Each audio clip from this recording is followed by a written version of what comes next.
Welcome to story box. तब तक हमने देखा था शियालिन ऑपरेशन ऑब्जर्व करने के लिए सोंगयान को छोड़ के चला जाता है। उस पेशेंट को भी वही बीमारी थी जो शियालिन को पिछले जन्म में थी, पर अफसोस वो पेशेंट नहीं बच पाता।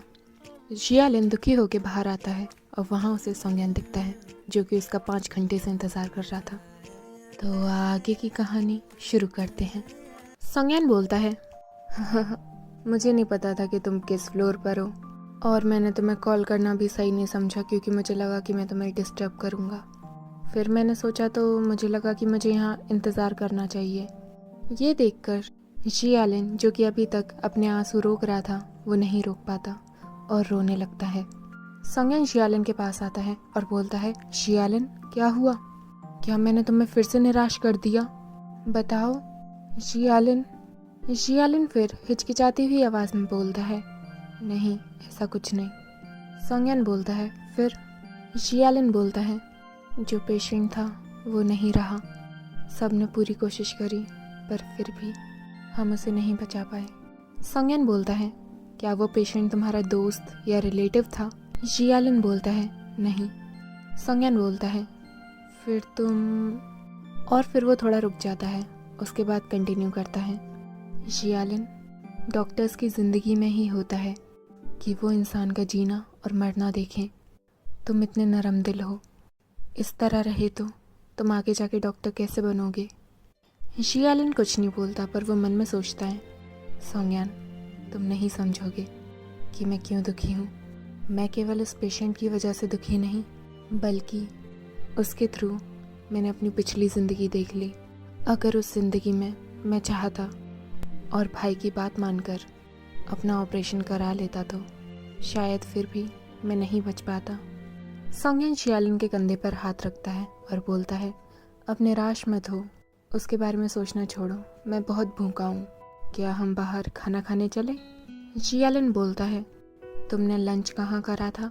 सोंगयान बोलता है, मैंने अभी नहीं खाया। शियालिन सरप्राइज होकर बोलता है, अभी तक नहीं खाया? और फिर वो फ़ोन में अपना टाइम चेक करता है। क्या तुम्हें पता नहीं है सोंगयान कि खुद खाना कैसे खाते हैं? तुमसे एक जगह नहीं ढूंढी गई खाना खाने को? देखो शाम हो गई है। सोंगयान बोलता है, ऐसा नहीं है कि मैं बस तुम पर निर्भर था खाना खाने को। शियालिन और कुछ भी बोलने वाला था पर तभी सोंगयान बोलता है, मुझे नहीं पता था कि ऑपरेशन होने में कितना टाइम लगेगा और मुझे डर था कि अगर मैं चला गया तो मुझे तुम्हारी फिर से याद आएगी, इसीलिए मैं नहीं गया। शियालिन पूछता है, तो तुमने कॉल क्यों नहीं करा और मुझसे पूछा क्यों नहीं? सोंगयान बोलता है, मुझे डर था कि तुम मुझे इरिटेटिंग समझोगे। शियालिन मन में सोचता है, तो अब कौन सा इरिटेटिंग नहीं हो? हाँ, चाहे कुछ भी हो, चाहे बात पिछली ज़िंदगी की हो या फिर इस ज़िंदगी की, सोंगयान एक मौका नहीं छोड़ता मुझे चुप कराने का। और शियालिन जाते हुए बोलता है, चलो फिर चलते हैं खाने। सोंगयान बोलता है, वेट अ मिनट, मैं अपनी कार लाया हूँ, वहीं पार्क हो रही है, चलो ड्राइव करके चलते हैं। ये सुनकर शियालिन मन में सोचता है, ये लड़का ये कभी नहीं छोड़ेगा मुझसे अपनी स्क्रिप्ट ना फॉलो करवाए, इसे उंगली दो ये हाथ पकड़ता है। फिर शियालिन शांत होकर बोलता है, ठीक है तुम ड्राइव करना। और वो मन में सोचता है, पर फिर भी इतनी देर उस ऑपरेशन के बाद अब मेरा दिल थक चुका है और मैं नहीं लड़ सकता। और तो और सोंगयान, जो कि इतनी देर से मेरा इंतज़ार कर रहा था, उसने कुछ नहीं खाया पूरा दिन, तो अगर मैं अब रिफ्यूज़ करूँगा तो फिर मुझे काफ़ी एम्बैरेसिंग लगेगा। और वो चलने लगता है। फिर शियालिन गाड़ी में बैठता है और आंख बंद करते हुए बोलता है, कहाँ ले जा रहे हो? सोंगयान स्माइल करते हुए बोलता है, न्यू किशी, क्या ये ठीक है? शियालिन बोलता है, क्या तुम्हें पता है न्यू किशी कहाँ पर है? और वो मन में सोचता है, न्यू किशी एक लॉन्ग डेटेड रेस्टोरेंट है जो कि सिटी बी का एक फेमस साइड पॉइंट है। सोंगयान और मैं जब स्कूल में थे तो कई बार यहाँ आया करते थे, लेकिन जब हमें पता चला कि उसकी जगह बदल गई है, उसके बाद से हम कभी उधर नहीं गए। सोंगयान बोलता है, ऑफ कोर्स मुझे पता है, वो हमारे ऑफिस के डाउनस्टेयर्स में ही है। शियालिन कुछ नहीं बोलता। सोंगयान बोलता है, काफ़ी पास है ना, क्या तुम खुश हो? शियालिन मन में सोचता है, पास तुम्हारे ऑफिस के है, मैं क्यों खुश होऊंगा? फिर सोंगयान बोलता है, फ्यूचर में तुम जो भी न्यू किसी से ऑर्डर करना चाहो वो ऑर्डर कर सकते हो। और खुद ना जाना चाहो तो डिलीवरी सर्विसेज से कह सकते हो। बस अपना नाम बता देना, जियालिन, ठीक है? और तुम्हें सब कुछ फ्री मिलेगा। जियालिन बोलता है, कैसे? सोंगयान बोलता है, क्योंकि अब वो रेस्टोरेंट मेरी प्रॉपर्टी है। ये सुनकर जियालिन सरप्राइज हो जाता है और बोलता है, ये कब हुआ? सोंगयान बोलता है, बस 2 दिन पहले। ये सुनकर जियालिन मन में सोचता है, अच्छा, तो जिस प्रोजेक्ट की सोंगयान बात कर रहा था वो न्यू किशी ही था। और जियालिन बोलता है, आह, तुम्हारी सोंग फैमिली ने तुम्हारे हाथ काफ़ी ज़्यादा निकाल दिए हैं। अब तुम्हारी पहुंच केटरिंग इंडस्ट्री में भी है। सोंगयान बोलता है, ये मेरी सोंग फैमिली ने नहीं, मेरा प्रोजेक्ट है, तो यानी मैंने करा है। ये सुनकर जियालिन और शॉक हो जाता है और मन में सोचता है, क्या? ग्रेजुएशन से पहले ही सोंगयान का खुद का बिजनेस है, वो भी खुद संभाला हुआ, और इसके बिजनेस की ग्रोथ रेट ये भी काफ़ी तेज़ है। अगर इसने न्यू किशी खरीद लिया है तो मैंने कभी नहीं सोचा था ऐसा। और वो लोग बिल्डिंग में आ जाते हैं। बिल्डिंग में घुसने से पहले रोड पर एक छोटी बच्ची बोलती है, मिस्टर हैंडसम, क्या आपको ये फ्लावर्स चाहिए? एक फ्लावर खरीद लीजिए अपनी गर्लफ्रेंड के लिए। सोंगयान उन फ्लावर्स को सीरियसली देखता है तो फिर जियालिन बोलता है, यहाँ हम 2 आदमी हैं तो रोजेस क्यों खरीद रहे हो? वो छोटी बच्ची बोलती है, ठीक है, फिर गर्लफ्रेंड नहीं तो आप अपने बॉयफ्रेंड को दे दीजिए, ओके? सोंगयान बोलता है, हाँ, ठीक कहा। और हमारा चैप्टर एंड होता है। फिर नेक्स्ट चैप्टर में सोंगयान पूछता है, ये कितने के हैं?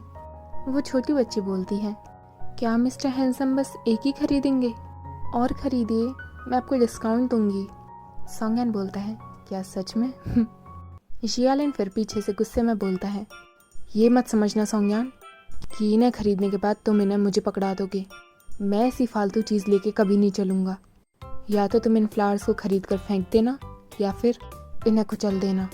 वो छोटी बच्ची ये सुनकर निराश हो जाती है और बोलती है, आखिर इतने सुंदर फ्लावर्स इतने बुरे कैसे हो सकते हैं कि इन्हें कुचला जाए?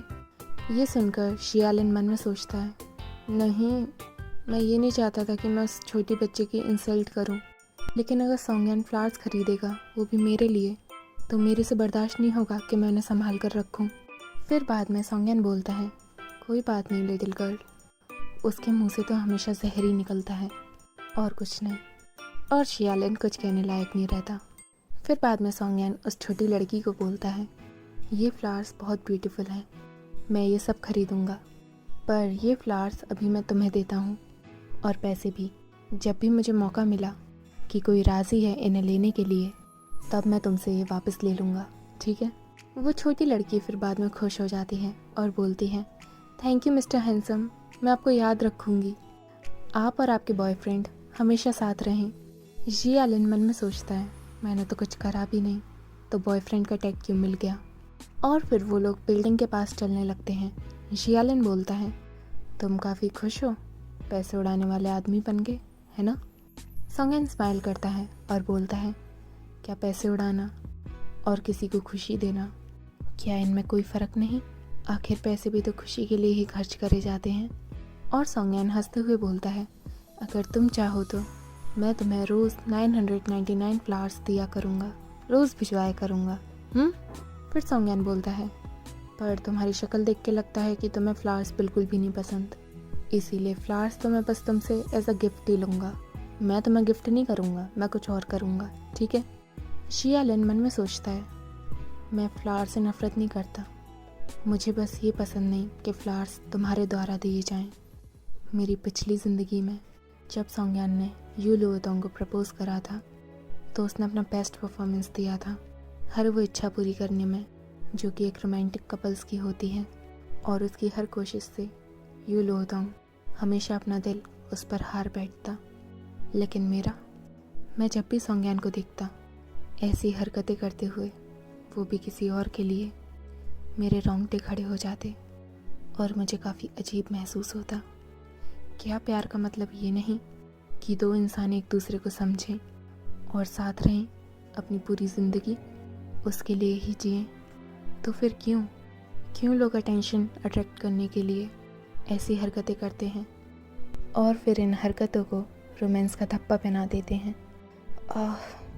Forget it. लगता है केवल मैं ही हूँ जिसे रोमांस समझ नहीं आता। तभी सोंगयान बोलता है, जियालिन क्या सोच रहे हो? और जियालिन अपनी सोच से निकलता है। फिर वो बोलता है, ओह हाँ, मैं सोच रहा था क्या ये फ्लावर्स भिजवाना ये भी तुम्हारी स्ट्रेटेजी का हिस्सा था? और सोंगयान हंसने लगता है। फिर जियालिन बोलता है, अच्छा होगा कि तुम्हें अपने बचकाने थॉट्स जितनी जल्दी हो सके उतनी जल्दी बाहर फेंक दो। कोई ज़रूरत नहीं है इतने नाटक करने की, वरना फिर आगे जाके देख लेना। मुझे ब्लेम मत करना कि मैं तुम्हें शक्ल भी नहीं दिखा रहा। फिर बाद में सोंगयान पीछे हो जाता है और जियालिन को धक्का देते हुए बोलता है, हाँ हाँ मैं समझ गया। चलो अब अंदर चलते हैं, मुझे भूख लग रही है। और वो लोग रेस्टोरेंट में बैठ जाते हैं। उसके बाद वेटर आता है और जियालिन को एक VIP कार्ड देकर बोलता है, मिस्टर जिया, आप हमारे पहले कस्टमर हैं, इसीलिए हम आपको ये लाइफ टाइम अवार्ड देते हैं। आप जब चाहे तब इस कार्ड का यूज़ करके अपने दोस्तों के साथ यहाँ का खाना फ्री में खा सकते हैं और उसका लुत्फ़ उठा सकते हैं। प्लीज़ इसे रख लीजिए। जियालिन को पता था कि ये सब और कोई नहीं सोंगयान करा रहा है, पर वो कर भी क्या सकता था। वो स्माइल करता है और थैंक यू बोल के वो कार्ड ले लेता है और वो मन में सोचता है, कोई ज़रूरत नहीं है ये दिखाने की कि मुझे पता है कि ये सब सोंगयान ने करा है, नहीं तो इस वेटर को अजीब लगेगा। फिर वो वेटर बोलता है, प्लीज़ ऑर्डर करिए। सोंगयान बोलता है, क्या कर रहे हो, जितने भी आइटम्स हैं सब मंगवा लो। जियालिन बोलता है, तुमने मुझे हब्सी समझ रखा है और प्लीज़ ऐसी हरकतें मत करो फालतू के अमीर सादे की। सोंगयान बोलता है, हाँ ठीक है। ये सब देख के वेटर मन में सोचता है, ये बॉस ही है ना, ये कैसे इनकी बात मान रहे हैं। किसने सोचा था कि बॉस भी किसी का हुक्म मानते हैं। जियालिन बोलता है, एक स्टीक सेट, एक डिज़र्ट सेट और 2 आइस्ड कॉफ़ीज़। वेटर बोलता है, ओके जस्ट अ सेकेंड।